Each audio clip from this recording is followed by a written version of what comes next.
আসসালামু আলাইকুম।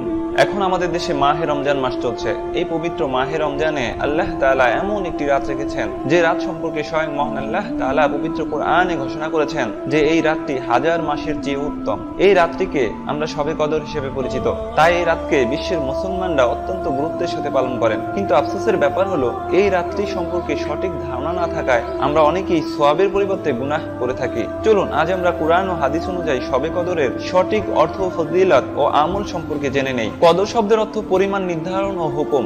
যেহেতু এ রাতে সৃষ্টিকুলের ভাগ্যলিপিতে নির্ধারিত অংশের যেটুকু এই রমজান মাস থেকে পরবর্তী রমজান পর্যন্ত বাস্তবায়নযোগ্য তা ব্যবস্থাপনার দায়িত্বে আদিষ্ট ফেরেশতাদের কাছে স্থানান্তর করা হয়, তাই এই রাতের নামকরণ করা হয় লাইলাতুল কদর। যেমন পবিত্র কোরআনে বলা হয়েছে শবে কদরের এক অর্থ সম্মান। মহান আল্লাহ তাআলা পবিত্র কোরআনে ঘোষণা করেছেন আর তারা আল্লাহকে যথার্থ সম্মান দেয়নি, সেই হিসেবে লাইলাতুল কদর অর্থ হবে সম্মানিত রাত। কেননা এই রাতে কোরআন নাজিল হয়েছে, এই রাতে ফেরেশতাগণ নেমে আসেন এবং এরাতে রহমত, বরকত ও মাগফিরাত নাজিল হয়। কদরের আরেক অর্থ সংকীর্ণকরণ। যেমন আল্লাহ তাআলা বলেন আর যার রিজিক সংকীর্ণ করা হয়েছে সে যেন আল্লাহ তাকে যা দিয়েছেন তা হতে ব্যয় করে। লাইলাতুল কদরের ক্ষেত্রে সংকীর্ণকরণের অর্থ হবে লাইলাতুল কদর সংগঠিত হওয়ার সুনির্দিষ্ট তারিখ গোপন করে রাখা। অনেকে বলে থাকেন 27শে রমজানই শবে কদর। আসলে এটা একদমই ভুল ধারণা। শবে কদর রমজানের যে কোনো দিন হতে পারে, তবে কিছু কিছু হাদিস ও সাহাবাদের জীবনী থেকে রমজানের শেষ 10 দিন বা বেজোর রাত্রি, বিশেষ করে 27শে রমজানের দিকে বেশি ইঙ্গিত করা হয়েছে, কিন্তু নির্দিষ্ট করে কিছুই বলা হয়নি।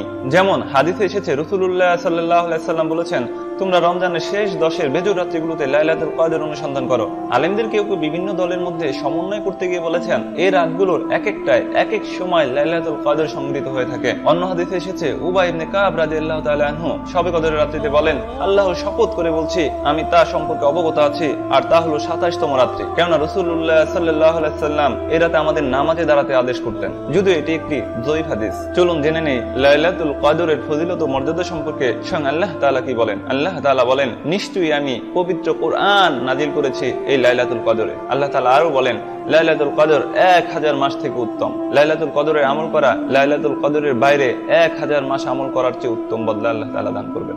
অন্য হাদিসে এসেছে আবু হুরায়রা রাদিয়াল্লাহু তাআলা আনহু থেকে বর্ণিত, তিনি বলেন রাসূলুল্লাহ সাল্লাল্লাহু আলাইহি ওয়াসাল্লাম বলেছেন লাইলাতুল কদর হলো 27 তারিখ অথবা 29 তারিখের রাত, আর ফেরেশতাগণ এই রাতে পৃথিবীতে কঙ্করের সংখ্যা থেকেও বেশি থাকেন। আল্লাহ তাআলা আরো বলেন শান্তিময় সেই রাত ফজরের সূচনা পর্যন্ত। লাইলাতুল কদরের পুরোটাই ভালো, এর শুরু থেকে সুবহে সাদেক পর্যন্ত আদৌ কোনো উত্তম বিষয় নেই। ফজরের আজান পর্যন্ত আল্লাহ তাআলা লাইলাতুল কদরের বরকত, রহমত আর মাগফিরাত বর্ষণ করতে থাকেন। অন্য হাদিসে এসেছে নবী করিম সাল্লাল্লাহু আলাইহি ওয়াসাল্লাম ইরশাদ করেন যে ব্যক্তি সওয়াব প্রাপ্তির দৃঢ় বিশ্বাস নিয়ে ও আল্লাহ তাআলার সন্তুষ্টির আশায় লাইলাতুল কদর যাপন করলো তার অতীতের সকল গুনাহ মাফ করে দেওয়া হলো। লাইলাতুল কদর বা শবে কদরের আমল সম্পর্কে অনেক মতভেদ রয়েছে, তবে কোরআন ও হাদিস থেকে যে আমল সম্পর্কে স্পষ্ট ধারণা পাওয়া যায় তা হলো ইতিকাফ, নফল ইবাদত ও দোয়া। রমজানের শেষ দশকের পুরোটাতেই ইতিকাফ করতে হয়, শুধু লাইলাতুল কদরে নয়। আয়েশা রাদিয়াল্লাহু তাআলা আনহা থেকে বর্ণিত, তিনি বলেন রাসূলুল্লাহ সাল্লাল্লাহু আলাইহি ওয়াসাল্লাম রমজানের শেষ দশকে ইতিকাফ করতেন। অন্য হাদিসে আয়েশা রাদিয়াল্লাহু তাআলা আনহা বলেন আমি বললাম হে আল্লাহর রাসূল আমি যদি লাইলাতুল কদর পাই তবে কি দোয়া করব?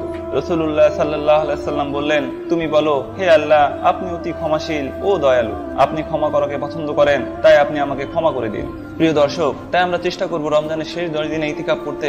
যদি আমরা শেষ 10 দিন ইতিকাফ করতে নাও পারি, অন্তত 27তম রাত্রিতে ইতিকাফ করার চেষ্টা করি, নফল ইবাদত ও দোয়ায় মশগুল থাকি। আল্লাহ তাআলা আমাদেরকে এই আমল করার জন্য তৌফিক দান করুন। আসুন আমরা এখন জেনে নিই শবে কদর বা লাইলাতুল কদরের আলামত সমূহ।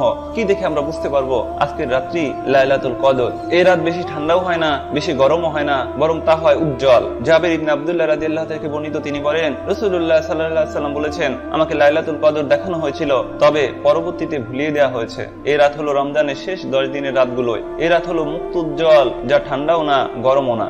লাইলাতুল কদরের রাত্রি শেষে সকালের সূর্য আলোক রশ্মি ব্যতীত সাদা হয়ে উদিত হয়। উবাই ইবনে কাব রাদিয়াল্লাহু তাআলাকে যখন লাইলাতুল কদরের আলামত সম্পর্কে জিজ্ঞাসা করা হয় তখন তিনি বলেছেন রাসূলুল্লাহ সাল্লাল্লাহু আলাইহি ওয়াসাল্লাম যে নিদর্শনের কথা বলেছেন তার দ্বারা আমরা লাইলাতুল কদর চিনতে পারি, অর্থাৎ ওই দিনে সূর্যোদয় হয় রশ্মিবিহীন আকারে।